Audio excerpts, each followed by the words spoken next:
मैं डॉक्टर मनीराम मीणा, सहायक आचार्य समाजशास्त्र, एसएमबी गवर्नमेंट पीजी कॉलेज नाथ द्वारा आप सभी प्रिय विद्यार्थियों का हार्दिक स्वागत और अभिनंदन करता हूं एवं यूट्यूब पर देखने वाले सभी विद्वान साथियों का तहे दिल से हार्दिक स्वागत, अभिनंदन और प्रणाम करता हूं। आज का हमारा टॉपिक है जजमानी प्रथा का अर्थ एवं परिभाषा, जो अनेक विद्वानों जिनमें ऑस्कर लेविस, रेडी, वेबस्टर, वाइजर हैं, उन्होंने इस प्रकार से बताया है। भारत की जाति व्यवस्था में प्रत्येक जाति के कार्य व कर्तव्य परंपरा के अनुसार निर्धारित हुआ करते थे और किसी को अपनी सामाजिक स्थिति एवं व्यवसाय को परिवर्तित करने की किसी प्रकार की स्वीकृति नहीं थी। ऐसी स्थिति में एक ऐसी व्यवस्था विकसित की गई जिसके द्वारा भिन्न व्यवसाय वाली जातियों को परस्पर सहयोग मिल सके। जातियों के परस्पर सहयोग और आत्मनिर्भरता की इस व्यवस्था को जजमानी प्रथा का नाम दिया गया। इस प्रकार जजमानी प्रथा ग्रामीण संरचना की प्रमुख विशेषता भी मानी जा सकती है।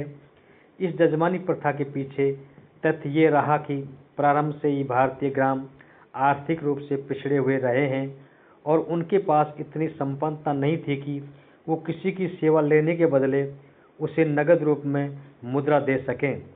ऐसी स्थिति में यह आवश्यक हो गया कि सभी जातियां कार्यात्मक रूप से एक दूसरे से संबंधित रहें, जिससे वे एक दूसरे की सेवा कर सकें।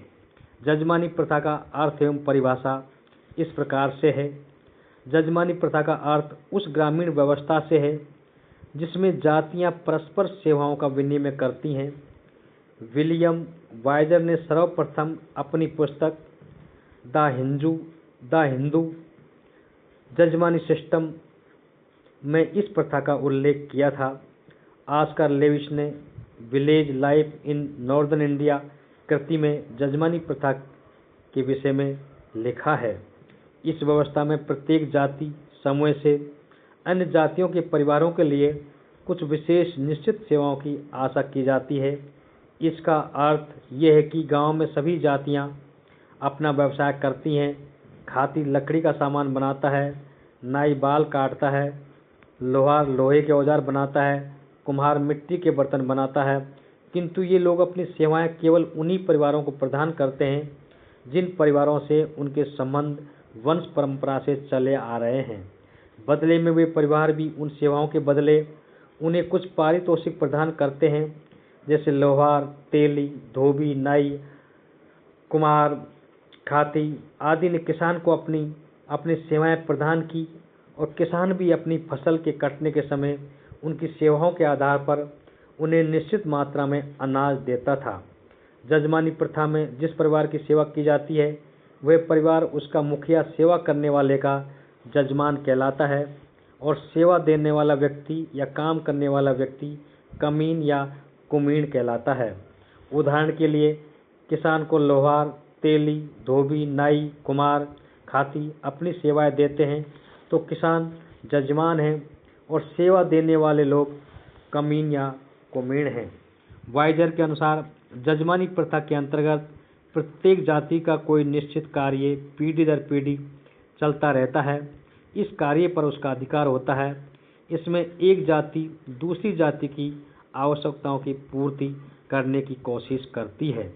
रेडी के अनुसार जजमानी प्रथा में पीढ़ी दर पीढ़ी एक जाति का सदस्य दूसरी जाति को अपनी सेवाएं परंपरागत आधार पर प्रदान करता है।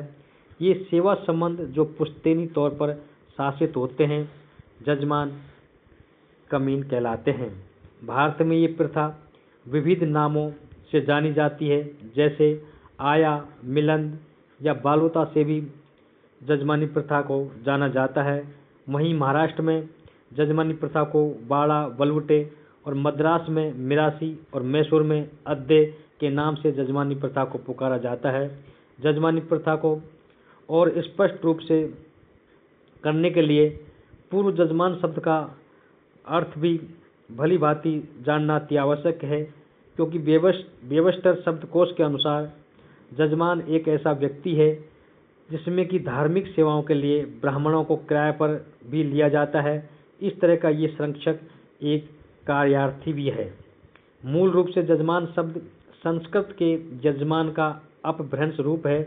इसका अर्थ ऐसे व्यक्ति से है जो किसी ब्राह्मण को दक्षिणा देकर धार्मिक कार्य पूर्ण करवाता था। वाइजर के मत में जजमान शब्द का प्रयोग उन सभी व्यक्तियों के लिए किया जाता है जो नियुक्तिकर्ता का संबंध रखते हैं। इसका आशय यह है कि एक व्यक्ति किसी एक समय में किसी का जजमान हो सकता है तो किसी अन्य अवसर पर उसका कोई जजमान हो सकता है।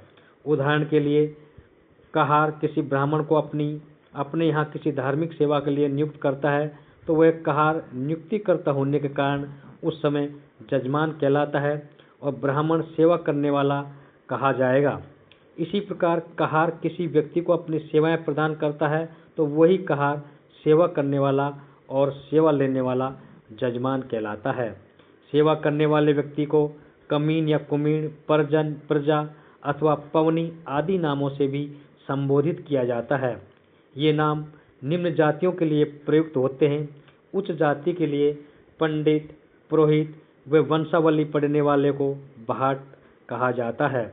इस संबंध में ये बात भी स्पष्ट है कि एक बार जिस व्यक्ति को किसी परिवार में सेवा का अवसर मिल जाता है तो बाद में वह उसका जजमानी हक बन जाता है और जजमानी हक रखने वाले व्यक्ति को अनुमति के बिना कोई दूसरा व्यक्ति उस परिवार में अपनी सेवाएं किसी भी हालत में नहीं दे सकता है। इस संबंध में वाइजर ने लिखा है, उत्तर भारत के सभी ग्रामों की विभिन्न जातियां सेवा संबंधों के आधार पर एक दूसरे से संबंधित होती हैं तथा प्रत्येक जाति दूसरी जातियों को अपनी सेवाएं प्रदान करती हैं। यदि एक समय में कोई व्यक्ति नियुक्ति करता है तो दूसरे समय में वही व्यक्ति सेवा करने वाला भी हो सकता है। प्रत्येक व्यक्ति के पास विभिन्न जातियों के अनेक जजमान होते हैं। इस प्रकार हिंदू समुदाय में सेवा की अंतर संबंधता की इसी व्यवस्था को हम जजमानी प्रथा या जजमानी व्यवस्था के नाम से पुकारते हैं या इसी को हम जजमानी प्रथा कहते हैं। हम आपको अगले व्याख्यान में जजमानी प्रथा की विशेषताओं के बारे में विस्तार पूर्वक जानकारी देंगे। धन्यवाद। थैंक्स।